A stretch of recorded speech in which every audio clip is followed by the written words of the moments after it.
राज्यामध्ये सुट्या खाद्यतेलाच्या विक्रीला आता बंदी असणार आहे। अन्न आणि औषध प्रशासनानं हा मोठा निर्णय घेतलाय।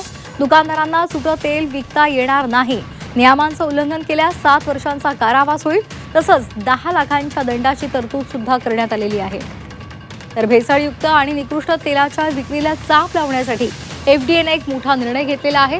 आजपासून राज्यामध्ये सुट्या तेलाच्या म्हणजे खाद्यतेलाच्या विक्रीला बंदी घातलेली आहे आणि या नियमांचं उल्लंघन केलं तर 7 वर्षांची शिक्षा आणि 10 लाख रुपये दंडाची शिक्षा होऊ शकते। एफडीएने खाद्यतेलाचं उत्पादन आणि विक्री संदर्भात सर्वसमावेशक अनुपालन आणि अंमलबजावणीचे आदेश जारी केलेत। त्यानुसार सुट्या तेलाची विक्री, वापरलेल्या डब्यामध्ये पुनर्भरण, त्याचबरोबर तळणीच्या तेलाचा पुनर्वापर यावर पूर्णपणे बंदी घातलेली आहे। बहुस्रोत खाद्य वनस्पती तेलाच्या आगमनाशिवाय सुट्ट्या स्वरूपात विक्री केली जाते हेही निदर्शनास आलेलं आहे। वापरलेल्या, गंजलेल्या अथवा अनयोग्य नसलेल्या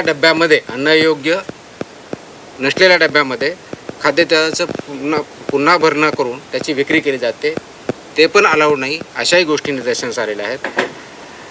जे फूड ग्रेड मटेरियल नाही, अन्न योग्य नसलेल्या वेष्टनाचा वापर व तळलेले आणि तेलयुक्त अन्न, वृत्तपदार्थ गुंडाळणे असाही प्रकार आढळलेला आहे।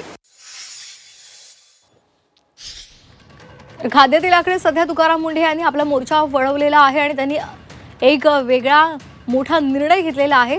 सुट्या खाद्यतेलाच्या विक्रीला बंदी घातलेली आहे आणि जर त्याचं उल्लंघन केलं तर 10 लाखांचा दंड होणार आहे, तसंच 7 वर्ष कारावासाची शिक्षा सुद्धा होणार आहे। सुट्या तेलामध्ये मोठ्या प्रमाणात भेसळ असते आणि या सगळ्याला चाप बसवण्यासाठी अन्न आणि औषध प्रशासन विभागानं हा निर्णय घेतलेला आहे। आता राज्यामध्ये सुट्या खाद्यतेलाच्या विक्रीला पूर्णतः बंदी असणार आहे।